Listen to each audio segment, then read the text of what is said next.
La semaine s'ouvre sur une tension sourde, presque étouffante, qui s'est installée dans l'air de Montpellier sans que personne n'ose vraiment la nommer. Depuis plusieurs jours déjà, le nom de Manu Léoni circule à voix basse, comme une accusation qui ne dit pas encore son nom mais qui ronge tout sur son passage.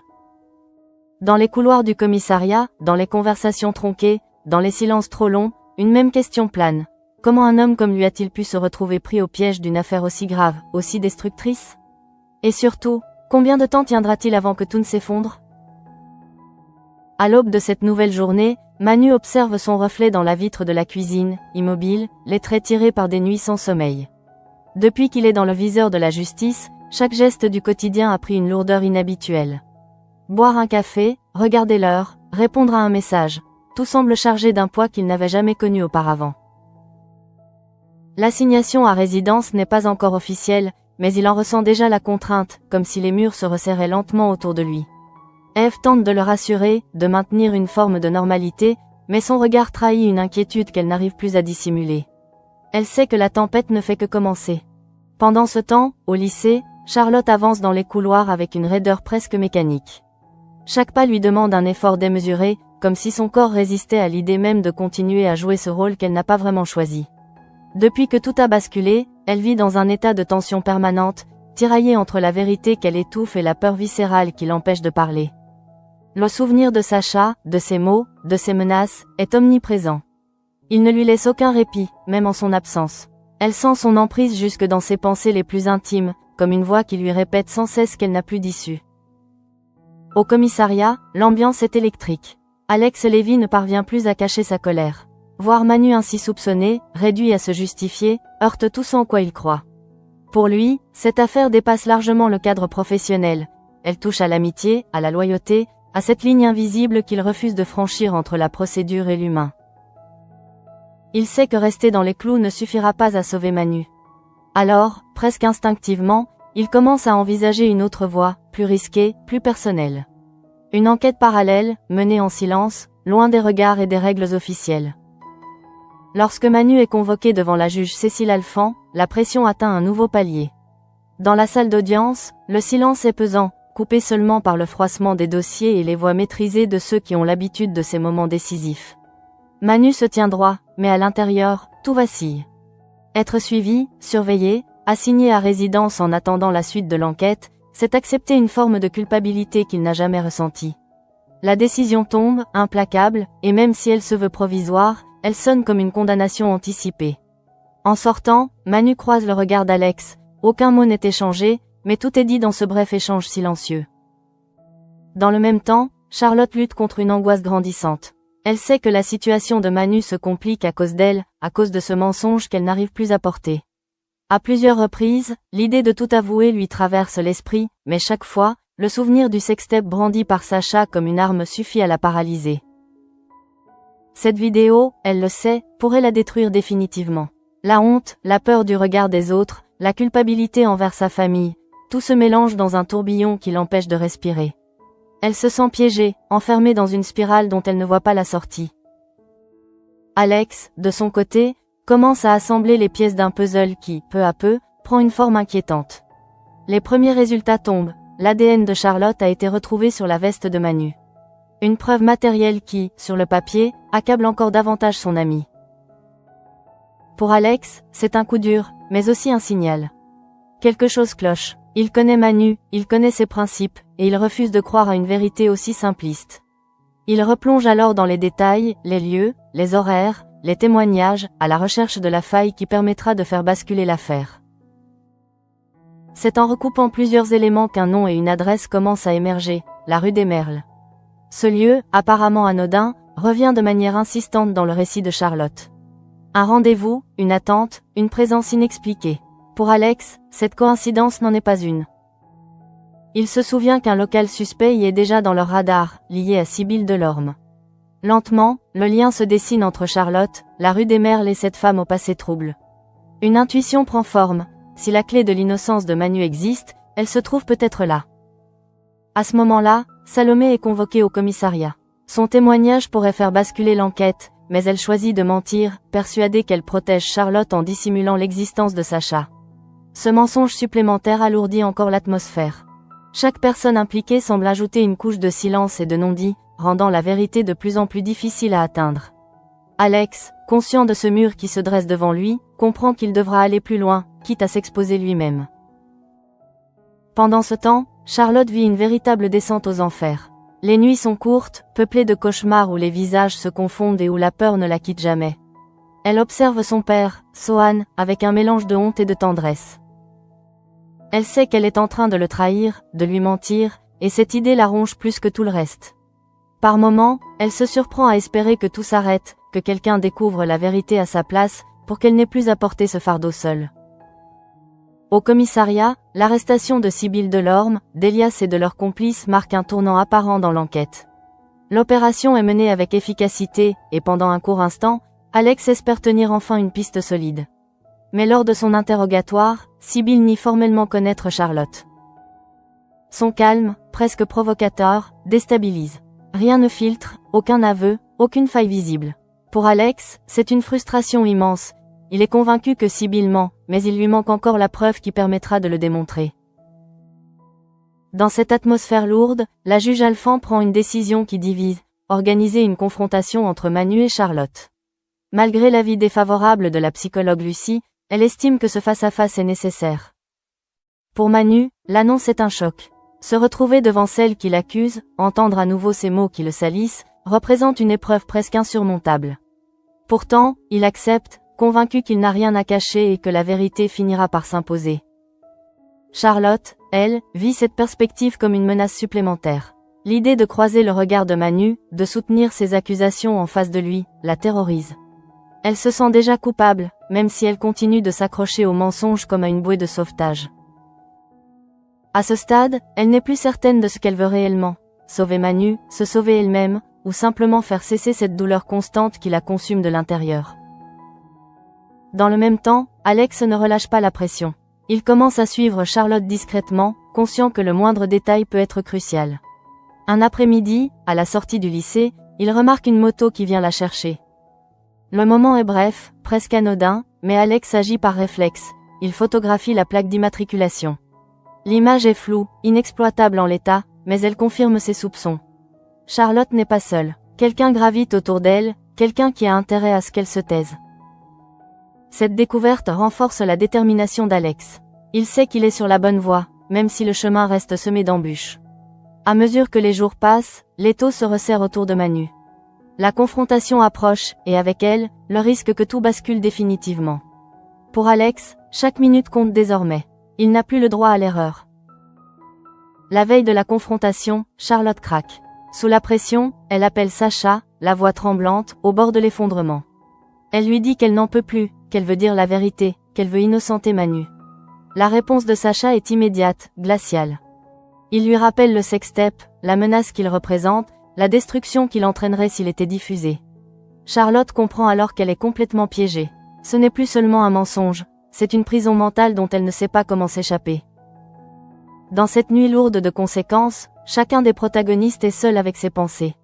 Manu se demande jusqu'où cette affaire ira, et s'il pourra un jour retrouver la vie qu'il connaissait. Alex se prépare à affronter les conséquences de ses choix, prêt à aller jusqu'au bout pour sauver son ami. Charlotte, quant à elle, oscille entre la peur et le désir désespéré que tout s'arrête. La semaine ne fait que commencer, et déjà, tout semble prêt à basculer. Le jour de la confrontation arrive dans une atmosphère lourde, presque irréelle, comme si le temps lui-même hésitait à avancer. Dès l'aube, Manu ressent une tension sourde qui ne le quitte plus. Il se prépare en silence, conscient que ce rendez-vous avec Charlotte pourrait sceller son sort. Chaque détail prend une importance démesurée, le bruit de la clé dans la serrure, la lumière froide du matin, le regard inquiet d'Ève qui tente encore de lui transmettre un peu de courage. Manu sait qu'il n'a plus le luxe d'espérer naïvement. Désormais, il doit affronter ce qui vient, quoi qu'il en coûte. Au commissariat, la salle réservée à la confrontation est prête. La juge Cécile Alphand est déjà là, dossier en main, concentrée, déterminée à mener cette étape décisive jusqu'au bout. Elle sait que cette confrontation est risquée, qu'elle peut provoquer un choc émotionnel chez Charlotte, mais elle estime que la vérité ne peut émerger sans ce face-à-face. La psychologue Lucie, présente à contre-cœur, observe la scène avec une inquiétude manifeste. Elle craint que la jeune fille, déjà fragilisée, ne s'effondre sous la pression. Pourtant, la décision est prise, irrévocable. Lorsque Charlotte entre dans la pièce, accompagnée de son père Sohan, son visage est livide. Elle avance comme si chacun de ses pas la rapprochait d'un point de non-retour. Ses mains tremblent légèrement, et son regard fuit celui de Manu, assis en face d'elle.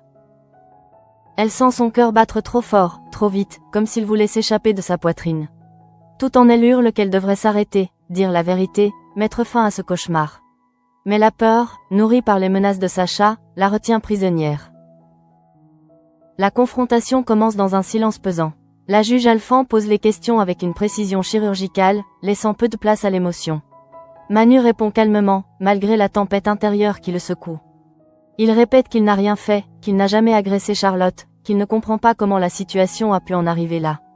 Ses mots sont mesurés, presque trop maîtrisés, comme s'il craignait que la moindre faille soit interprétée comme un aveu. Lorsque vient le tour de Charlotte de s'exprimer, sa voix est d'abord à peine audible. Elle répète ses accusations, mécaniquement, comme un texte appris par cœur. Chaque phrase semble lui coûter un effort immense. À mesure qu'elle parle, ses yeux se remplissent de larmes qu'elle tente de retenir. Elle sait qu'elle ment, et cette conscience la déchire de l'intérieur. Pourtant, elle continue, poussée par une force qui la dépasse, par la peur d'un chantage dont elle ne voit toujours pas l'issue. Manu l'écoute, abasourdi. Entendre ces accusations sortir de la bouche de Charlotte, la voir si fragile et pourtant si déterminée dans ses paroles, le bouleverse profondément. Il ressent une colère sourde, mais aussi une incompréhension totale. Quelque chose, dans l'attitude de la jeune fille, lui paraît incohérent. Elle parle, mais son regard semble ailleurs, comme si elle n'était pas entièrement présente. Manu se rend compte qu'il est en train de perdre pied, non pas parce qu'il doute de lui-même, mais parce qu'il perçoit la détresse de celle qui l'accuse. La confrontation atteint son paroxysme lorsque Charlotte, submergée par l'émotion, fond soudainement en larmes. Les mots se brisent dans sa gorge, et elle se lève brusquement, incapable de poursuivre. Dans un geste instinctif, elle se réfugie dans les bras de son père Sohan, qui la serre contre lui, désemparé.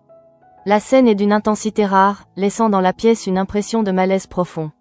Même la juge Alphand marque une pause, consciente que quelque chose d'essentiel se joue à cet instant. Malgré cette rupture émotionnelle, la procédure suit son cours. Pour la juge, les éléments à charge restent trop nombreux pour être ignorés. Quelques heures plus tard, la décision tombe. Manu est mis en examen pour agression sexuelle sur mineur, avec maintien de l'assignation à résidence.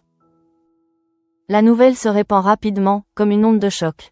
Pour Manu, c'est un coup presque insupportable.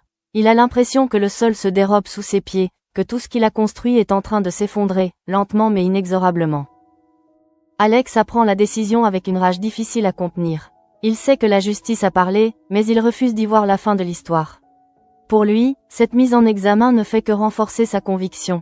Quelqu'un manipule Charlotte, quelqu'un tire les ficelles dans l'ombre. Plus déterminé que jamais, il intensifie ses recherches, prêt à franchir une nouvelle ligne s'il le faut. Il est convaincu que la vérité se trouve à portée de main, mais qu'elle nécessite un dernier effort, un dernier risque.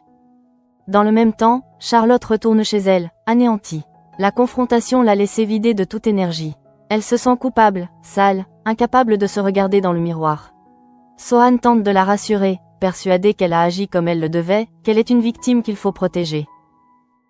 Mais au fond d'elle-même, Charlotte sait que ce discours ne correspond pas à la réalité. Elle a l'impression d'avoir trahi tout le monde, y compris elle-même. Les menaces de Sacha résonnent encore dans sa tête, plus oppressantes que jamais.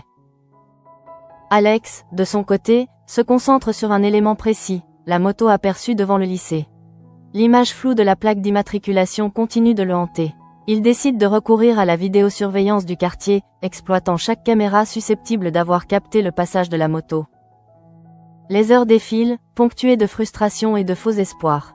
Puis, enfin, un détail apparaît, suffisamment net pour permettre une identification. Le nom tombe comme une évidence, Sacha Kazan. Ce nom, Alex le garde d'abord pour lui. Il veut s'assurer de ne pas se tromper, de ne pas précipiter les choses. Il découvre que Sacha habite précisément rue des Merles, confirmant ainsi toutes ses intuitions. Peu à peu, le puzzle prend forme. Les liens entre Charlotte, le chantage, la moto et cette adresse se resserrent, dessinant un schéma cohérent, inquiétant. Pour Alex, il n'y a désormais plus de doute, Sacha est la clé de toute cette affaire. Lorsqu'il montre la photo de Sacha à Manu, la réaction de ce dernier est immédiate. Manu fixe l'image longuement, puis laisse échapper une phrase lourde de sens, « Je l'ai déjà vu ». Ces mots résonnent comme un coup de tonnerre. Il confirme que Sacha n'est pas un simple fantôme, mais un acteur bien réel de cette tragédie. Pour Alex, c'est une victoire partielle, mais aussi le début d'une nouvelle course contre la montre. Il sait que révéler l'existence de Sacha pourrait tout faire basculer, à condition d'agir avec prudence. À ce stade, la situation est plus fragile que jamais. Manu est officiellement mis en examen, sa réputation est en miettes, et son avenir semble suspendu à un fil.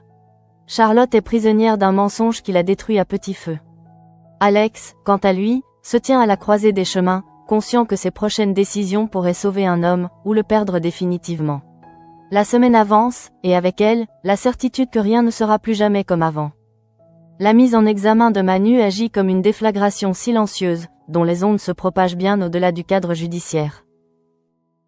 Tandis que l'enquête autour de Charlotte et de Sacha continue de se tendre dans l'ombre, d'autres vies basculent à leur tour, emportées par une mécanique implacable où chacun semble payer le prix d'une guerre qui ne dit pas son nom. À l'hôpital comme dans les foyers, les équilibres se fissurent, révélant des fractures longtemps dissimulées. À l'hôpital, Janet traverse les couloirs avec une dignité qui force le respect, mais derrière cette façade maîtrisée, la blessure est profonde. La pression exercée par la direction, sous couvert de gestion de crise, l'a poussée à la démission. Officiellement, il s'agit de préserver l'image de l'établissement après le scandale déclenché par Laureen autour du plagiat de Jérémy.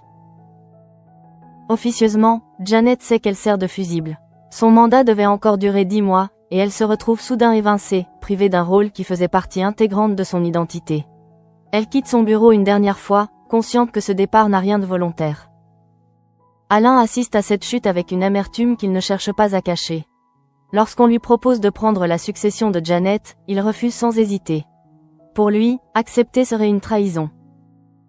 Il sait que ce qui se joue dépasse la simple question d'un poste, c'est une affaire de loyauté, de respect, et peut-être aussi de revanche silencieuse. Son refus, loin d'apaiser la situation, accentue les tensions et laisse un vide que personne ne semble vouloir combler honnêtement. Dans l'ombre de cette éviction, Laureen et Catherine savourent leur victoire. Leur satisfaction n'est pas bruyante, mais elle n'en est pas moins cruelle. Pour elle, Janet n'est qu'une victime collatérale, un dommage acceptable dans une stratégie plus large. Elle parle déjà d'un dernier coup, d'une manœuvre finale destinée à achever ce qu'elles ont commencé. Cette froide détermination, presque dénuée d'empathie, laisse planer une menace diffuse sur ceux qui gravitent encore autour de Janet. Du côté de Jérémy, la situation se dégrade à une vitesse vertigineuse. Paloma découvre son infidélité de la manière la plus brutale qui soit, à la sortie de l'hôpital, par une révélation volontairement cinglante de Laureen. L'information tombe sans ménagement, comme un coup porté en plein cœur. Paloma ne crie pas, ne pleure pas immédiatement. Elle encaisse, silencieuse, laissant la colère monter lentement, prête à exploser. Le soir même, la confrontation a lieu. Dans l'intimité de leur appartement, Paloma fait face à Jérémy, qui tente maladroitement de se justifier. Ses mots s'empilent, confus, incapables de réparer quoi que ce soit. Paloma l'écoute un instant, puis le coupe net, le regard glacial, la voix chargée de mépris. « Tais-toi, tu es pitoyable ». Cette phrase, courte et tranchante, marque la fin d'un lien déjà fragilisé. Pour Paloma, il n'y a plus rien à sauver. La trahison a tout balayé. Pendant ce temps, Charlotte traverse une période de plus en plus sombre. Depuis la confrontation et la mise en examen de Manu, elle se sent prise dans un étau qui se resserre inexorablement. La pression psychologique est constante, alimentée par la peur que Sacha mette ses menaces à exécution. Chaque vibration de son téléphone la fait sursauter. Chaque regard posé sur elle lui semble chargé de soupçons. Elle se replie sur elle-même, incapable de partager ce qu'elle ressent réellement, même avec son père. Sohan, pourtant, perçoit le malaise de sa fille. Il la voit s'éloigner, se murer dans un silence inhabituel. Il tente de l'approcher, de comprendre, mais Charlotte esquive, consciente qu'un aveu pourrait tout faire basculer. Elle se sent déchirée entre l'amour qu'elle porte à son père et la peur viscérale de perdre ce qu'il lui reste de stabilité. Plus le temps passe, plus elle a l'impression de s'enfoncer dans un mensonge dont elle ne maîtrise plus les contours. Alex, de son côté, ne perd pas de vue Charlotte, même s'il agit désormais avec une prudence accrue. L'identification de Sacha a renforcé sa certitude, mais elle a aussi accru le danger. Il sait que chaque pas supplémentaire doit être calculé.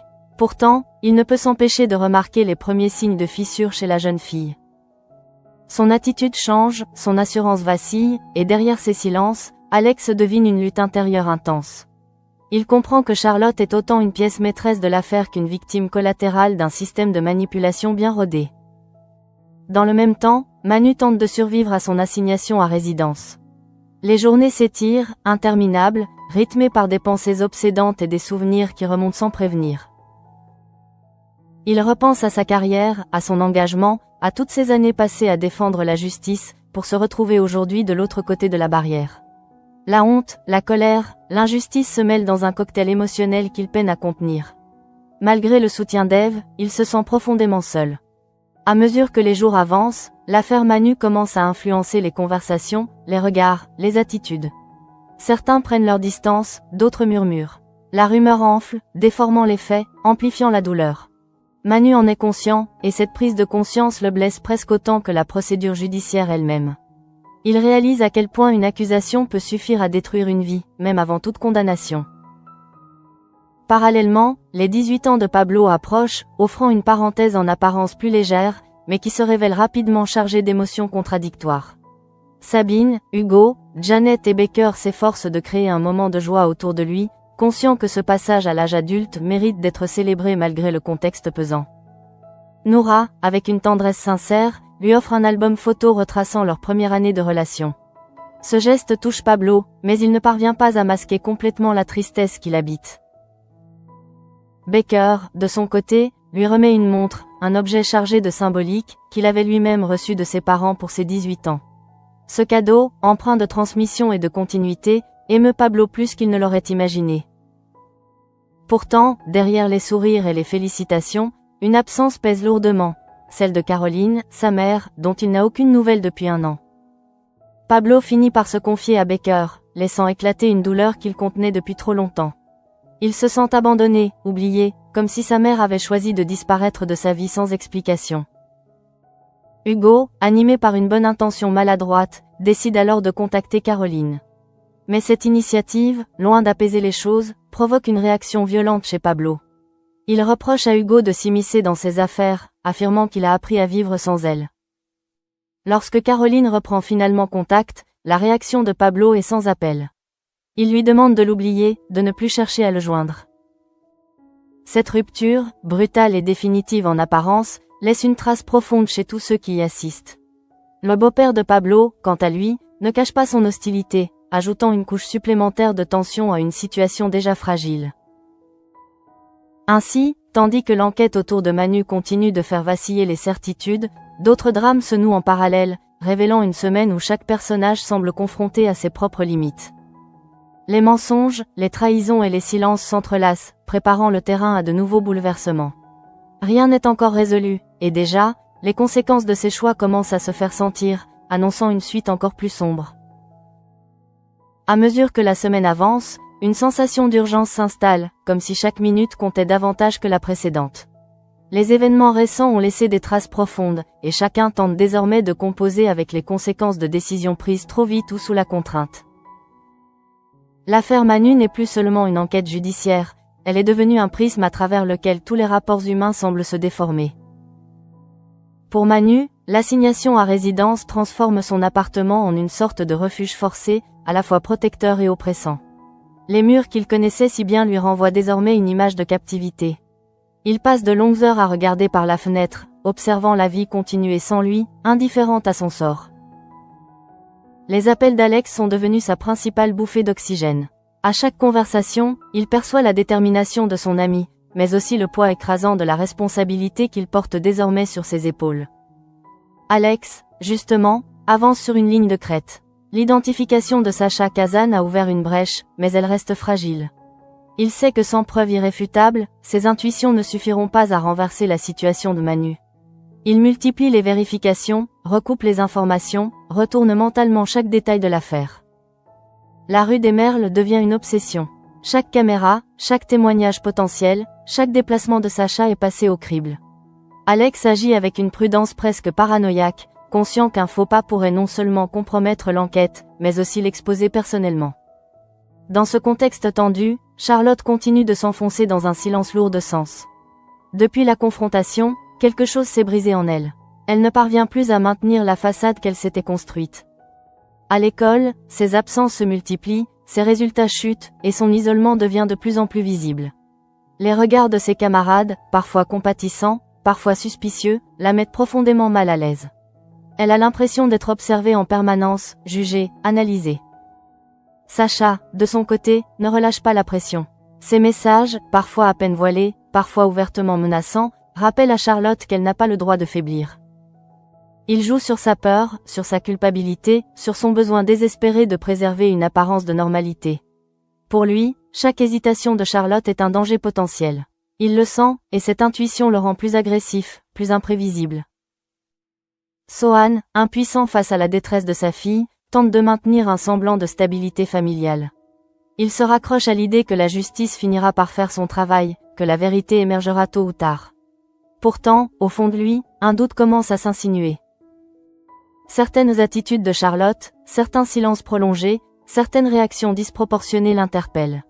Il n'ose pas encore mettre des mots sur ce malaise, mais il pressent que tout n'est pas aussi simple qu'il le croyait. Au commissariat, l'affaire Manu commence à créer des tensions internes. Certains collègues, autrefois proches de Manu, prennent leur distance, par prudence ou par crainte d'être associés à un dossier devenu explosif. D'autres, au contraire, soutiennent Alex en silence, conscients que quelque chose cloche. Cette division diffuse fragilise l'équilibre de l'équipe, déjà éprouvée par une succession d'affaires complexes. Alex sent peser sur lui des regards lourds de reproches implicites, comme s'il était déjà jugé pour ses initiatives hors cadre. Dans le même temps, Janet tente de reconstruire quelque chose après sa démission forcée. Loin de l'hôpital, elle se retrouve face à un vide inattendu. Son quotidien, autrefois rythmé par les urgences et les responsabilités, se retrouve brutalement dépouillé de sens. Elle oscille entre colère et découragement, consciente d'avoir été sacrifiée pour préserver des intérêts qui la dépassent. Pourtant, malgré l'amertume, elle refuse de se laisser abattre. Elle commence à envisager d'autres perspectives, même si l'idée de tourner définitivement la page lui semble encore insupportable. Alain reste à ses côtés, silencieux mais présent. Son soutien, discret mais constant, devient un pilier essentiel pour Janet.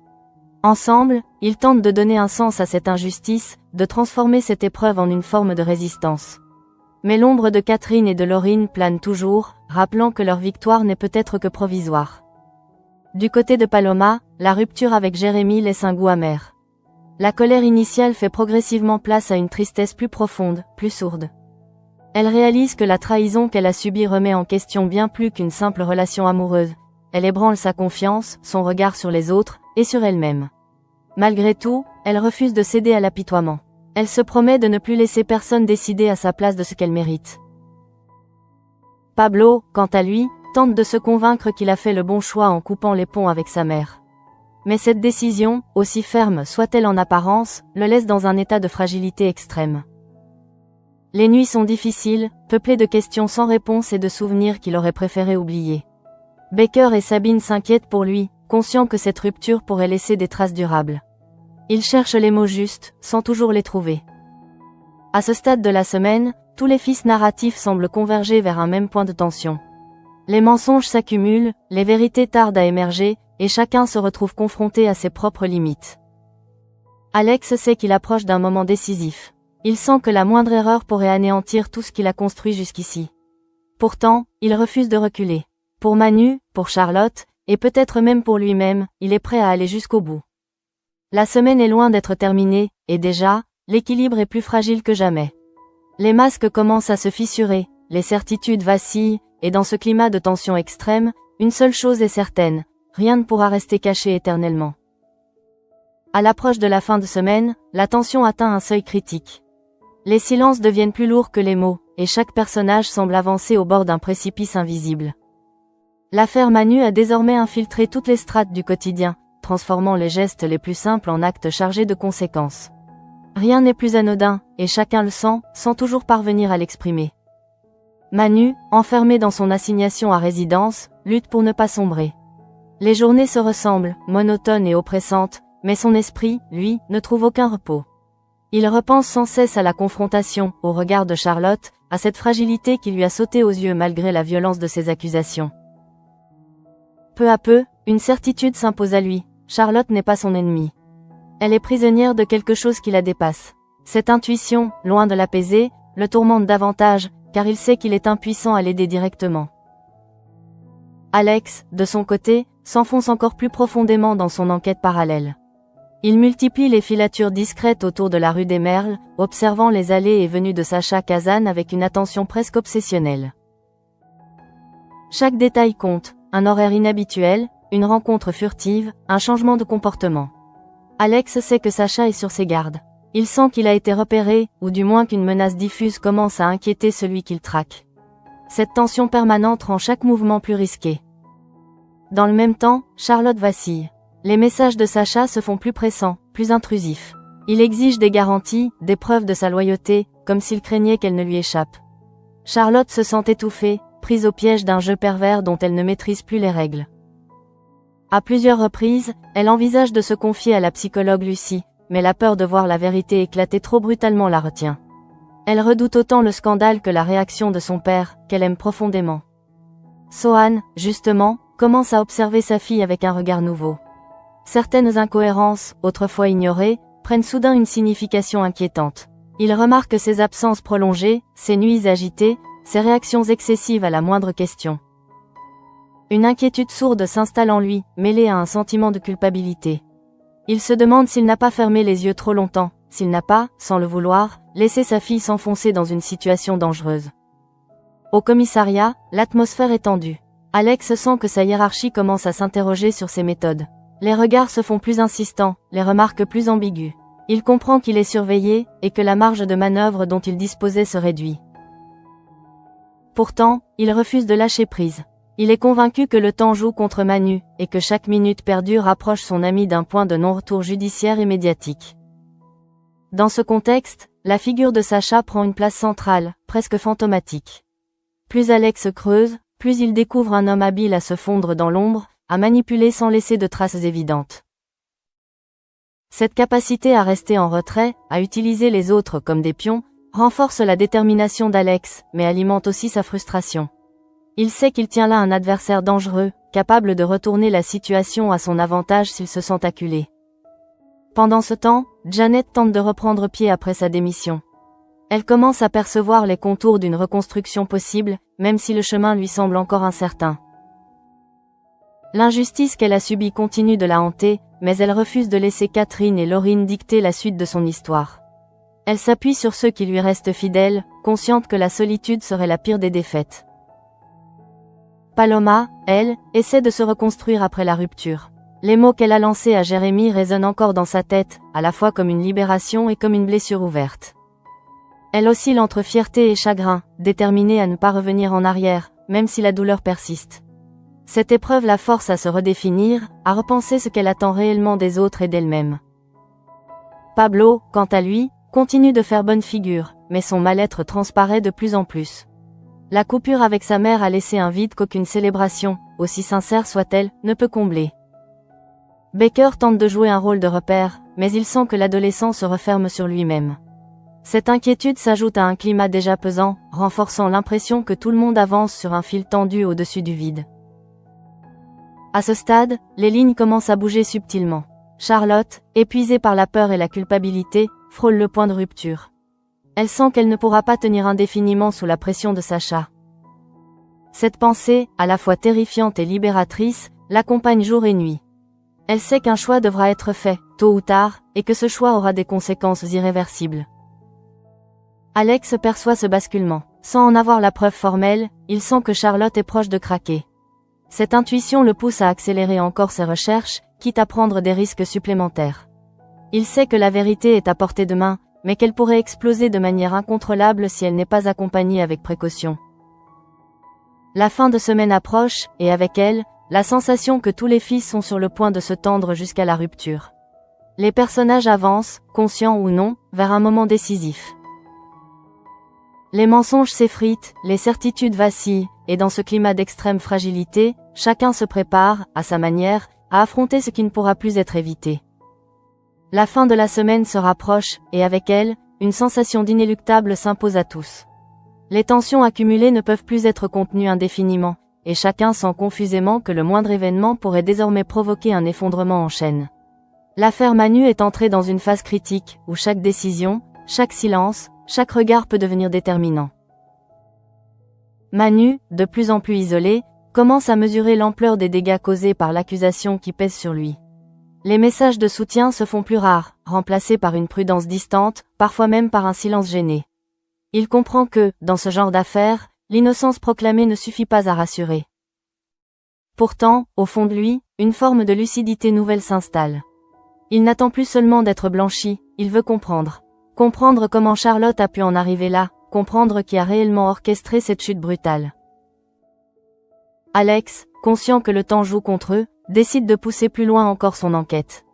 Il recoupe une dernière fois les données de vidéosurveillance, affine les horaires, reconstitue les trajets. Peu à peu, un schéma se dessine avec une précision troublante. Les passages répétés de Sacha à rue des Merles, la concordance avec les déplacements de Charlotte, les moments clés où celle-ci semblait disparaître des radars. Tout converge. Alex sent qu'il touche enfin à quelque chose de solide, même si cette vérité reste encore fragile sur le plan juridique. Dans le même temps, Charlotte atteint un point de saturation psychologique. Les menaces de Sacha, autrefois perçues comme un rempart contre le chaos, deviennent insupportables. Elle ne dort presque plus, son corps réagit par des crises d'angoisse qu'elle peine à dissimuler. La peur d'être exposée publiquement, humiliée, dévorée par le regard des autres, continue de la paralyser. Mais une autre peur, plus sourde, commence à émerger, celle de détruire définitivement la vie d'un homme innocent. Cette prise de conscience la bouleverse profondément. Elle repense à la confrontation, aux yeux de Manu, à cette incompréhension mêlée de douleur qu'elle a perçue chez lui. Elle se souvient aussi de l'étreinte de son père, ce jour-là, et de la confiance aveugle qu'il lui a accordée. Ces souvenirs deviennent de plus en plus difficiles à supporter. Charlotte se rend compte qu'en continuant à mentir, elle ne protège plus personne. Elle ne fait que prolonger une souffrance collective.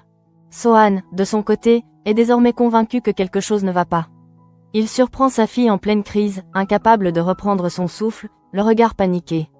Cette scène agit comme un électrochoc. Pour la première fois, il ose poser la question qu'il redoutait depuis des jours. Charlotte esquive, comme toujours, mais son silence est plus éloquent que n'importe quel aveu.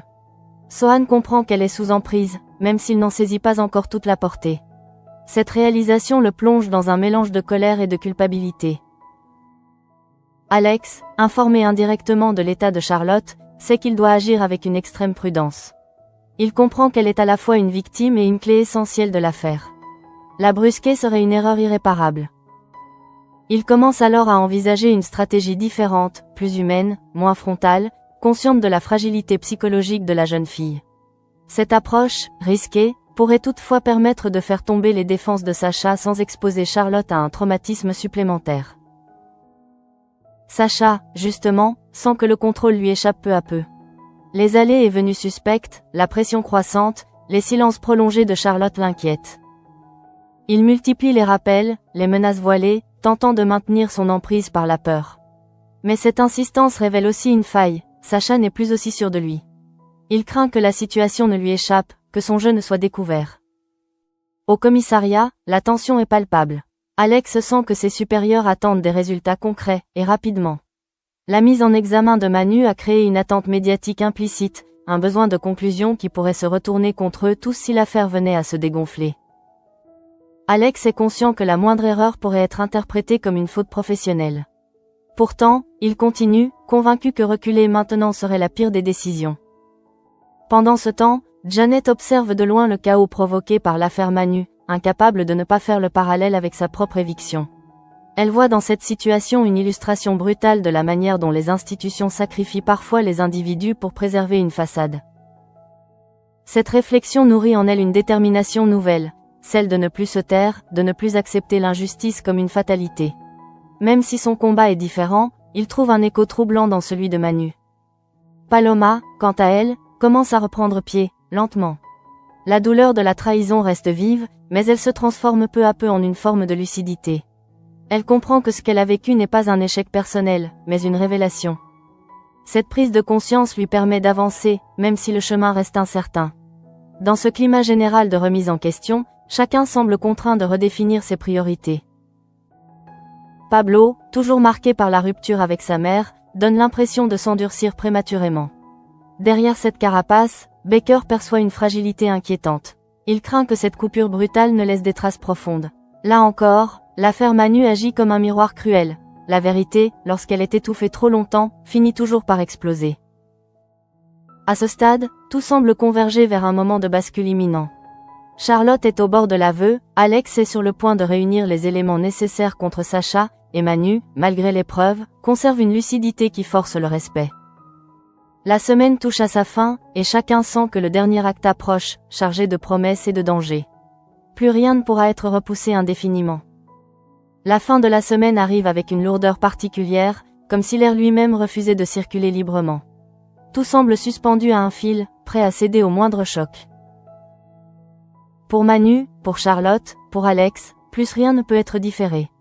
Ce qui devait éclater le fera maintenant, que chacun soit prêt ou non à en assumer les conséquences. Manu passe la dernière journée de la semaine dans un état d'épuisement profond. L'assignation à résidence a fini par user ses nerfs, mais paradoxalement, elle lui a aussi offert une forme de lucidité brutale. Il sait désormais que son avenir ne dépend plus seulement de la justice, mais de la capacité de Charlotte à se libérer de l'emprise qui l'écrase. Cette pensée ne lui apporte aucun réconfort. Au contraire, elle lui impose un poids supplémentaire, celui de comprendre que sa propre survie judiciaire est liée à la souffrance d'une adolescente qu'il n'a jamais voulu blesser.